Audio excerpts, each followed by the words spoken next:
নমস্কাৰ ৰাইজ, কি খবৰ আপোনালোকৰ? আশা কৰোঁ ভাল, মোৰো ভালেই দিয়ক। এয়া বস্তাত কি দাঙি লৈ গৈ আছোঁ গম পাইছেনে? ধৰিব পাৰিছেনে অকণমান? ৰ'ব, গম পাব।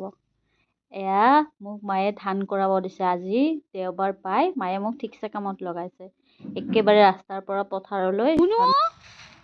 তুমি কিয় আহিছা? তোমাৰ চেণ্ডেল কই? ইচ, বলা। আমি ধান মেলি দিছোঁ, বলা।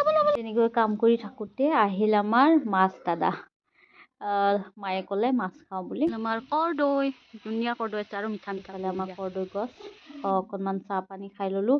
কামে কৰি আছোঁ দিনটো। তাৰ পৰা গা পা ধুই এয়া পথাৰত কাপোৰ মেলিব আহিছোঁ। গা ধুলোঁ।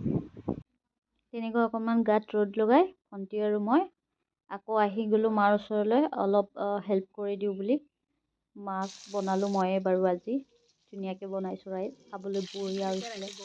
চবে কৈছে, মই কোৱা নাই বাৰু, মাহঁতে কৈছিলে আৰু ভাল হৈছে বুলি খাবলৈ। মাক কৈছিলোঁ কৰ্দৈ দি খাওঁ বুলি, তাৰপিছত মায়ে ক'লে নাই মটৰ আৰু বিলাহী আছে তেনেকৈ খাম। মই বোলো অ'কে। ৰেচিপি দিব পৰা কুক নহয় বাৰু। তাৰপিছত আমি এনেকৈ পাতত ভাত খাইছোঁ আজি। পিকনিক, ছানডে স্পেচিয়েল পিকনিক আমাৰ গোটেইকেইজনীয়ে খাই মেলি তামোলখন ভৰাই ল'লোঁ। Bye bye.